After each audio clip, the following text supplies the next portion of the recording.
Assalamu alaikum wa rahmatullahi wa barakatuh, hayyakumullah wa bayyakum. Pourquoi tant d'ex-musulmans maghrébins attaquent-ils aujourd'hui l'islam? Et quand je vous parle de musulmans maghrébins, ce sont des personnes qui ressemblent à vous, à moi, des personnes qui partagent la même culture que nous, les mêmes origines. Et aujourd'hui, elles osent critiquer ouvertement l'islam, des choses qu'elles n'auraient pas pu dire, pas pu faire 15 ans, 20 ans en arrière.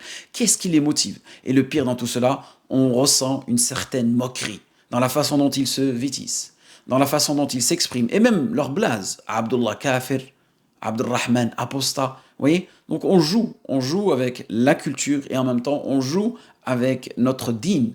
Quel secret cache-t-il vraiment derrière les critiques? Si vous croyez connaître la vérité, détrompez-vous. Dans cette vidéo, on expose ce que peu osent dire et on révèle les véritables motivations derrière ces attaques. Ne quittez pas car ce que vous allez entendre pourrait bien changer votre perception pour toujours bi'idnillah. Vous avez peut-être vu des débats enflammés, des posts viraux ou même des vidéos où des ex-musulmans critiquent ouvertement notre dîn. Pourquoi ces attaques? Qui sont ces personnes? Quelles sont leurs motivations réelles? Et surtout, comment devrions-nous réagir? Dans cette vidéo, binillah, on va essayer de démystifier tout cela. Les critiques de l'islam, Allah barik fikum, ne datent pas d'hier. Dès les premiers siècles de l'islam, il y a eu des débats avec les juifs, avec les chrétiens et même les philosophes grecs. Mais ce qu'on voit aujourd'hui est différent. Avec les réseaux sociaux, ces critiques se sont amplifiées et atteignent des millions de personnes en quelques clics. Mais qui sont-ils ces détracteurs?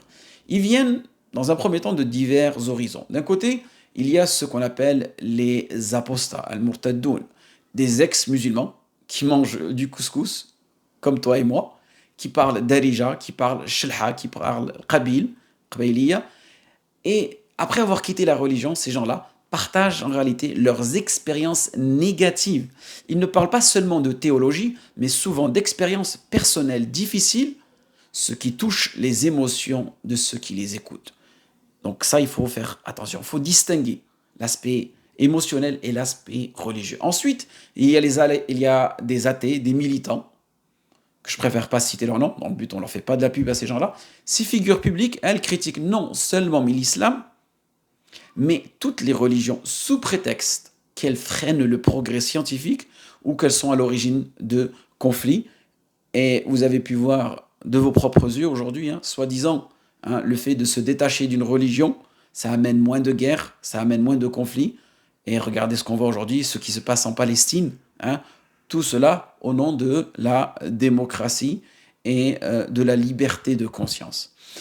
Et il ne faut pas oublier aussi, Allah barik fikoum, les mouvements laïques et féministes qui utilisent souvent l'argument de l'oppression des femmes pour attaquer l'islam.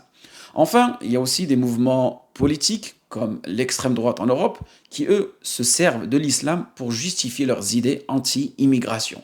Vous l'avez compris, il y a une diversité d'attaques, mais toutes ne sont pas fondées sur une réelle connaissance de l'islam. C'est ça le problème. Mais alors, pourquoi critique-t-il l'islam? C'est là qu'il faut aller au-delà des apparences. Derrière les vidéos YouTube et les posts Instagram, on constate qu'il y a plusieurs raisons. Certains ont vécu des expériences douloureuses, comme par exemple une pression religieuse familiale. Leur rejet de l'islam, ici, il est émotionnel. Ce n'est pas un débat théologique, mais simplement une réponse à leur vécu. D'autres ont fait de la critique de l'islam un business. Vous avez peut-être vu ces influenceurs, entre guillemets, qui vendent des livres, des conférences et des formations pour sortir de l'islam. Leur objectif, les vues, l'argent, la notoriété. Il y a aussi ceux qui, en attaquant l'islam, cherchent à se donner une image de, entre guillemets, libérateur intellectuel, mais bien souvent, ce n'est que de l'ostentation, de l'orgueil et aussi des problèmes d'ego. Et bien sûr, certains cherchent simplement à provoquer. Ils savent que la critique de l'islam va faire réagir et attirer l'attention. Et vous l'avez peut-être remarqué, ces détracteurs ne sont pas des experts de l'islam. On voit dès qu'on rentre avec eux dans le usul, dans le qawaid al-fiqhiyya, dans l'oral arabia, ils sont perdus. Ce sont plutôt des experts du jadal, du débat. Ils utilisent des techniques rhétoriques, prennent des textes hors contexte et les exagèrent dans le but de choquer et de créer des émotions négatives. Ils se concentrent aussi sur des points très spécifiques pour lancer la polémique, comme d'habitude, hein, l'âge de mariage de Aïcha radiallahu anha. Ou encore, ils soulèvent des questions sur l'esclavage, la position de la femme et d'autres sujets complexes.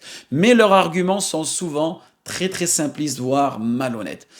Le comble dans tout cela, c'est qu'ils ne s'attaquent pas à n'importe quel islam, l'islam sunnite traditionnel. Naam, c'est leur cheval de bataille.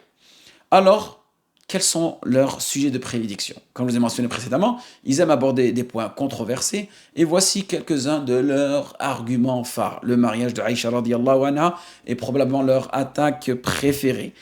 Toujours les mêmes débats, toujours le même discours. Ils prennent le mariage du prophète sallallahu alayhi wa sallam avec Aïcha hors contexte historique et culturel pour en faire un scandale aujourd'hui. Ils comparent un pédophile à un homme qui a marié une jeune femme avec le consentement de son père. Voyez, et ça, subhanallah, c'est toujours une façon d'ouvrir leur débat.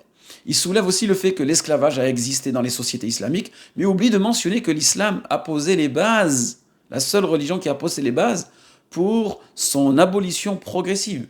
Ils se moquent aussi parfois de débats passés dans le monde musulman sur la forme de la terre, mais ils ignorent que de nombreux savants musulmans ont confirmé la rondeur de la terre bien avant la renaissance de l'Europe.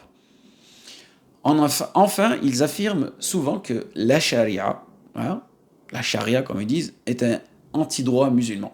Mais ils ignorent que la charia, bien appliquée, cherche avant tout à protéger la dignité humaine, les droits individuels et collectifs. Et vous connaissez hein, les 5 al-maqasid al-khams, les 5 objectifs sublimes de notre religion. Alors, face à tout cela, comment devrions-nous réagir? Faut-il débattre avec eux ou les ignorer? La vérité, c'est qu'il ne sert à rien de débattre avec eux, hein, parce qu'ils cherchent seulement à quoi? À provoquer.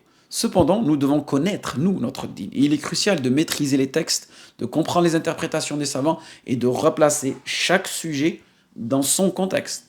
En d'autres termes, ne tombons pas dans le piège de la provocation. Car je vois malheureusement de jeunes personnes jalouses pour leur dîne tomber dans ce piège-là. Répondons avec sagesse, connaissance et calme. Le Coran nous enseigne cela. Invite à la voix de ton Seigneur par la sagesse et la bonne exhortation et discute avec eux de la meilleure façon. Billati ya ahsan. L'islam a toujours fait face aux critiques et continuera à faire face aux critiques. Mais c'est notre manière de répondre qui fera la différence.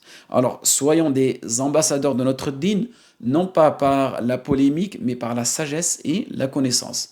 Si cette vidéo elle t'a aidé à voir un peu plus clair sur ce qui se passe aujourd'hui et comprendre réellement qu'est-ce qui motive ces gens-là à attaquer, à provoquer les musulmans, n'hésite pas à la partager.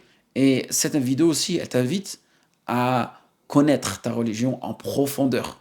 Et que si tu ressens une jalousie envers ton dîn, ce n'est pas seulement avec des émotions, mais cela doit être fait avec du ilm, avec de la science, avec de la sagesse et de la méthodologie. Et dis-moi, Inch'Allah, s'il y a des sujets que tu aimerais bien aborder, qui peut-être pour toi sont problématiques, ou peut-être tu as entendu dans des lives des questions, des objections auxquelles elles n'ont pas été, on va dire, traitées entièrement.